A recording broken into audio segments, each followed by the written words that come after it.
Hello दोस्तों, ऋतिक रोशन की much awaited movie fighter release हो गई है 25 जनवरी को। और उस मूवी के कलेक्शन के अंदर इतना ज्यादा भारी ड्रॉप देखने को मिला है। देखो, मूवी ने 25, 26, 27 और 28 तक तो अच्छा स्कोर किया, यानी अच्छे ज्यादा पैसे कमाए। लेकिन मंडे के दिन आप इमेजिन भी नहीं कर सकते कि मूवी ने केवल 8 करोड़ का बिजनेस किया। और ट्यूसडे के दिन तो ये एक्सपेक्ट किया जा रहा है कि मूवी ने यानी कि केवल 7.75 करोड़ के आसपास का बिजनेस किया है। तो कुल मिलाकर मूवी का बिजनेस इंडिया में पिछले 6-7 दिनों में केवल 135 करोड़ रुपीस ही हो पाया है। वेल, मूवी ने अच्छा परफॉर्म किया है। 6 दिन के अंदर 100 करोड़ क्लब में शामिल होना और वर्ल्ड वाइड लगभग 200 करोड़ का बिजनेस करना कोई बुरा नहीं है। लेकिन प्रॉब्लम यह है कि इस मूवी का बजट ही 250 से 300 करोड़ के आसपास का है। तो ये उम्मीद लगाई जा रही थी कि जैसे पिछले साल 25 जनवरी को सिद्धार्थ आनंद की मूवी पठान ने बॉक्स ऑफिस पर पहले दिन ही इंडिया से केवल 57 करोड़ का बिजनेस कर दिया था और केवल 3 दिनों में इंडिया से 100 करोड़ कमा गई थी। ये मूवी अभी 6-7 दिनों में भी ये कारनामा नहीं कर पा रही है। तो इसके पीछे क्या रीजन हो सकता है, आइए बात करते हैं। पहला रीजन तो मैं ये समझूंगा कि जनवरी में मोस्टली मूवीज अच्छा परफॉर्म नहीं करती है। एक्चुअली लास्ट टाइम तो क्या था कि पठान शाहरुख खान की मूवी थी, उनकी कमबैक मूवी थी, यशराज बैनर की थी, स्पाई यूनिवर्स का नाम था, मूवी की बहुत ज्यादा हाइप बन गई थी, इसलिए मूवी ने इतना ज्यादा बढ़िया परफॉर्म कर दिया।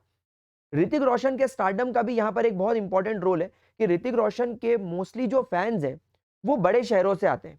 लेकिन यहाँ पर अगर आप देखोगे तो फाइटर के केस में भी यही हुआ है। जो बड़े शहर हैं वहां से तो मूवी अच्छा कलेक्शन कर रही है, लेकिन जो छोटे शहर है जिन्हें हम टीयर 2 टीयर 3 सिटीज बोलते हैं, वहां पर मूवी ने बहुत ही ज्यादा बुरा परफॉर्म किया है। तो ऋतिक रोशन के जो फैंस हैं वो इन शहरों में कम रहते हैं क्योंकि वो ऋतिक रोशन के साथ कनेक्ट नहीं कर पाते, क्योंकि ऋतिक रोशन थोड़े से स्टाइलिश हैं, इंग्लिश बोलने वाले हैं, थोड़े फॉरेनर टाइप लगते हैं।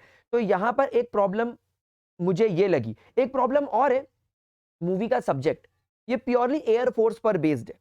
एयर फोर्स पर बेस्ड होने की वजह से ये मूवी हवा में ज्यादा चलती है और यही कारण है कि अगेन ये जो छोटे शहर हैं ये लोग एयरफोर्स से इतना कनेक्टेड नहीं है जितना आर्मी से कनेक्टेड है, जितना पुलिस से कनेक्टेड है।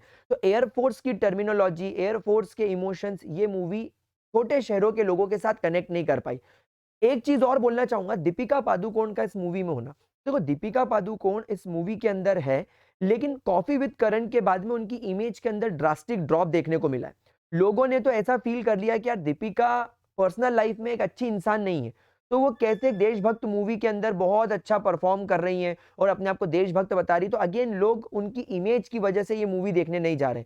एक चीज और हो सकती है कि 22 को राम मंदिर के इनॉग्रेशन के बाद में पूरा देश अयोध्या जाना चाह रहा है, थोड़ा सा जो टूरिज्म है उस पर जाना चाह रहा है, और ये कारण भी एक हो सकता है।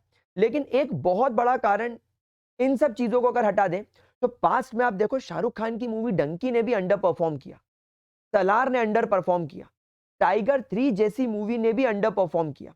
तो जवान के बाद से जो भी मूवीज आई हैं उन्होंने कहीं ना कहीं अंडर परफॉर्म ही किया है। तो उसके पीछे क्या कारण हो सकता है? या तो लोग इस तरीके की एक्शन मूवीज से, इंडिया पाकिस्तान रिलेशन से, स्पाई से थक गए हैं, या ये बोलना चाहिए कि लोग अब थोड़े मूवीज देखने के मूड में ही कम है।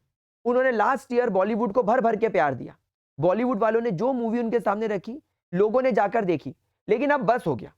अब उन्होंने सोचा कि यार ठीक है, ऐसी मूवी जो हमको ट्रेलर देख के समझ में आ गया है, इंडिया पाकिस्तान होगा, कोई टेररिस्ट होगा, देश को बचाएंगे, थोड़ा इमोशन होगा, थोड़ा ड्रामा होगा, बस ऐसी मूवी होगी, तो हम क्यों देखने जाएं? तो यार ये बॉलीवुड के लिए बहुत ज्यादा शॉकिंग है और एक अलार्मिंग सिचुएशन है। वेला फाइटर के बाद तेरी बातों में ऐसा उलझा जिया शाहिद की अगली मूवी आने वाली है, वो कैसा परफॉर्म करेगी उससे समझ में आएगा कि लोगों को अब क्या फैमिली एंटरटेनर चाहिए, क्योंकि एक्शन मूवीज तो अब नहीं चाहिए। तो सिद्धार्थ आनंद को भी ये सोचना होगा। एंड आज ऋतिक रोशन ने एक इंटरव्यू में कहा है कि वो क्रिश 4 पर अभी काम नहीं कर रहे हैं, हमें मूवी के फाइनेंसेस देखने होंगे। यानी इस बात से क्लियर आप अंदाजा लगा लो कि ऋतिक रोशन को फाइटर से क्या उम्मीद थी और उन्हें क्या मिला। तो अब वो इतने डरे हुए हैं कि वो क्रिश 4 पर फिलहाल काम नहीं कर रहे हैं। वो उसकी स्क्रिप्ट के ऊपर सोच रहे हैं, विचार कर रहे हैं कि भाई किस तरीके से मूवी लेकर आई जाए। तो आप ये मान के चलो कि फाइटर मूवी शायद सिद्धार्थ आनंद के लाइफ की पहली फ्लॉप मूवी भी हो सकती है, क्योंकि इसे एवरेज बनने के लिए भी लगभग 300 करोड़ का बिजनेस करना पड़ेगा, क्योंकि 250 से 300 करोड़ के बजट की मूवी है। तो अगर ये अपना बजट ही निकाल नहीं पाई इंडिया से, तो इस मूवी को आप फ्लॉप कैटेगरी में डालो। हाँ, इसके ऑनलाइन राइट्स बिक गए होंगे, इसके म्यूजिक राइट्स बिक गए होंगे, इसके सैटेलाइट राइट्स बिक गए होंगे, तो फिल्म मेकर को नुकसान नहीं होगा।